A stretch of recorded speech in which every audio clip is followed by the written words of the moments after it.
Everybody back for another look at Norvell's offense. We're going to go through a few more things from the game against Ole Miss, and then we're going to go ahead and scrap that and take a look at some other clips and how they schemed and game planned against some other defenses in 2019. But this is the drive after they scored.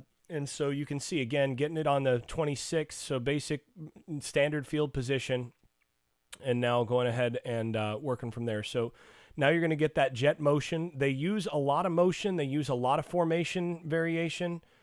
And here, all you're seeing, they're starting to run the football. They got a lead, so now they're starting to feel a little bit better. They also were able to run the ball down inside the red zone. So this is one where they're starting to feel like they actually can do some of their regular stuff. So this is default stuff for Norvell.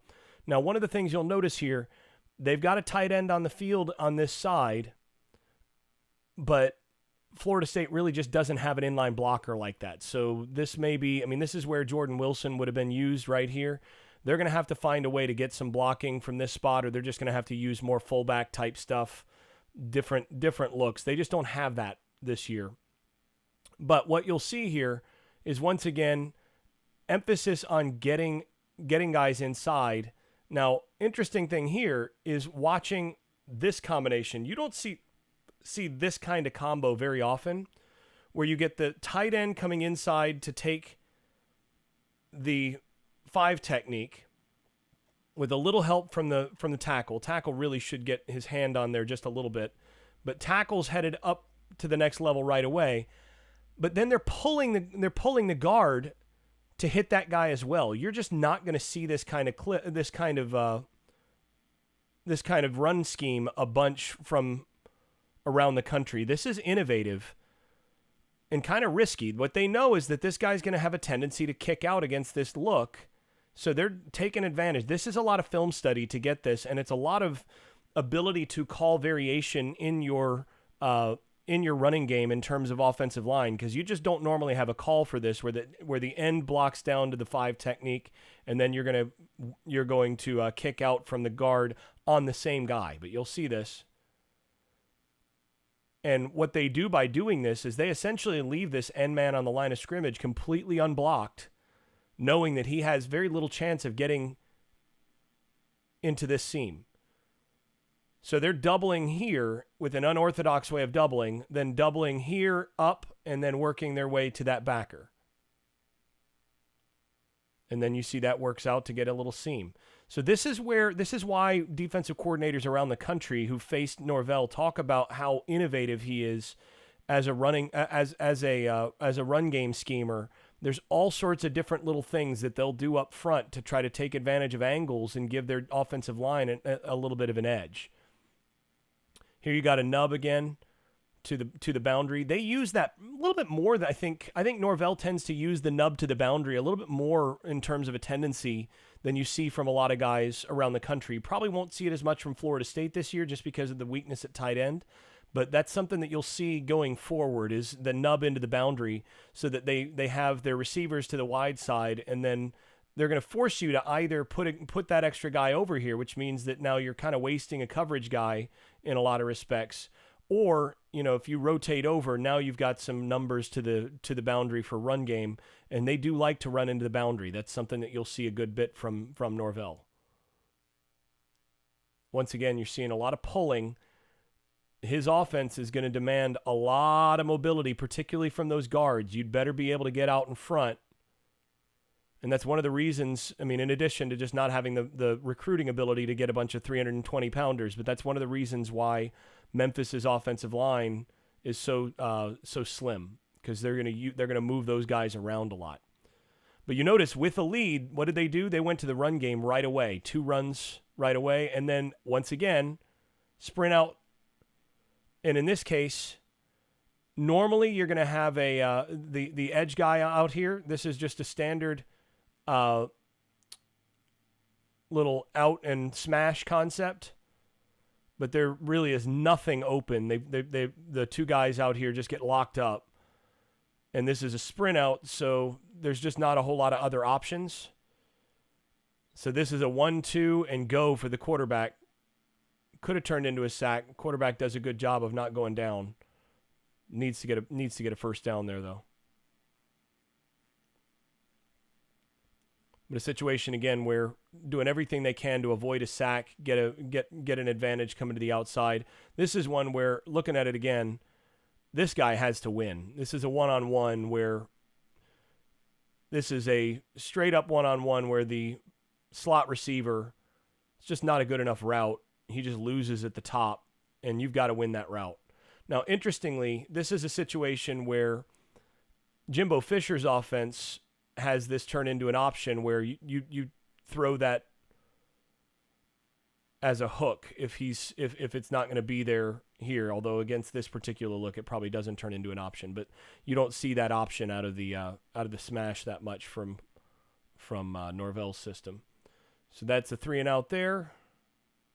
Once again, they've got a lead. What are they doing? Now they're going to run the football, and you're going to see a lot of pistol for Norvell's offense.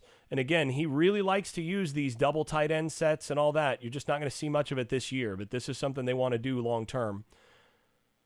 And in this case, you notice it's double tight ends with two to the boundary. So this is full formation into the boundary with the nub to the field. That's really rare. You don't see a whole lot of teams do that much. And here you're going to see, once again, guard to kick out, tackle, block down, and tight end come down on the backer. That's just so well executed. I mean, there's nobody who's watching this who's an offensive scheme guy who's not going to love what they see right here. That's just beautiful. I mean, you get your block down, your kick out, and your kick down. This is just gorgeous football. And again, this is just your standard zone, but what a lot of teams will do on the zone here is pop, double up, work your way up, and then try to kick out here. Norvell is going to try to take advantage of angles with the way that he schemes his offensive line as often as possible. So instead of just reach, double up, and reach, you're going to get block down, kick out, block down, that way. And that results in a nice seam because, again, all the angles work much better, and you're going to wind up with a better overall opportunity against that front. So this is where, as a defensive coordinator, you have to be prepared to get these different angles. Normally, you're going to tell this guy to work against pressure and understand where the guys are stepping, but it does the opposite here. They're going to play against your keys a little bit as well at times. You're not seeing that much here, but it's a nice little kick out. This is just that's really well designed. And again, this is once they have a lead, they're feeling pretty good about themselves. And here they're hustle into the line of scrimmage, get the same personnel, and now you're getting the play action pass. And this is one of the defining concepts of the Norvell system. You're going to get what he calls a climb route across the field, what a lot of defensive coordinators call a cross-country route, with a post over the top. So this is a version of like the Spurrier-Mills concept, but he does it from the opposite side of the field. And a lot of times what he's going to do is he's going to roll to this with a max protect type thing behind it. Now, in this case, it's not true max protect because he's pulling that tight end out as well. And the reason you bring this tight end out is you actually have a little mesh here to take guys away. So the nice thing here is that this tight end is working on a drag route to the direction of the roll, and then that's going to confuse what's going on here, and you're going to get this cross-country route. It turns into a throwback on the other side. Again, really well designed, and the thing you got to see here, move in the pocket so that there's not a stationary target, and even though they let a guy go here, this is not very good by this offensive lineman. I'm not sure what he's thinking. Quarterback's able to get that out, and that's a big play. What is he thinking? If you're able to hit that in stride, that might score. Get that out there. If he's able to throw that out here, I think that play scores. That's one that, man, as a coordinator, you're like, I used my shot play and I just got a first down instead of a touchdown. That's too bad.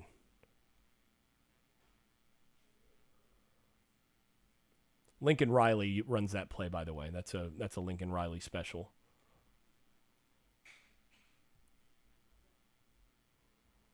That last play. All right, let's move forward. Look at a couple more from this game. You're going to see trips to the field. Once again, nub to the boundary. And they're in a position where they're going to try to get a moving pocket once again, just trying to slow down that rush by any means possible. And once again, you have a levels concept or a flood concept to this side. And this is the same little sail concept that we've seen overall, where you've got a go on the outside, a little bit better by the outside receiver than in the last video. And then he's able to get this guy to turn his shoulders. And then that's where you're going to try to tuck this in here as the quarterback. Good job by this underneath corner of sinking underneath that. And that makes that a really tough throw. And you got to throw that away. There just really isn't a whole lot here. So, if you've got enough time, you can come back to here. Again, there's almost always somebody open in Norvell's passing system. It's just a matter of time, and this is going to be a factor for Florida State all year in terms of offensive line as well. Once they get the O-line fixed, then there's going to be guys running free a lot.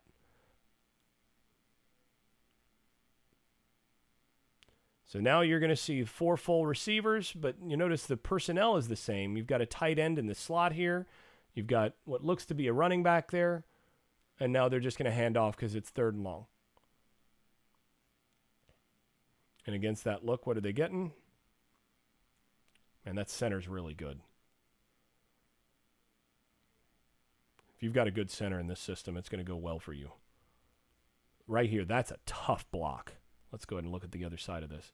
This right here, this center reaches here. That's just freaking impressive. That's really good by that center. That right there, that's clinic tape right there. And that's why that turns into a gain. Good job by the receiver as well. Able to get some field position. Now going for it on 4th down from here. This is something you got to love from Norvell.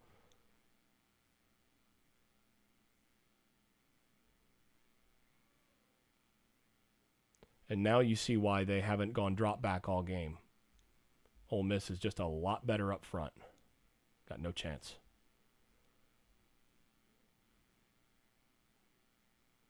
Only opportunity he had here was to try to hit the back, but he lost his eyes a little bit.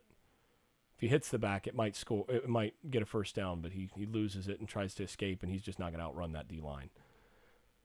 But just a reminder, they won this game. I think it was 17-15, won this football game, just playing defense and special teams all game. So what we're going to do in the next one, I'm going to go ahead and open that up, and you notice again, next play down in here, they go unbalanced and then screen. Why? You're going to slow down that rush by any means possible. You can't block them, screen them. Can't block them, option them.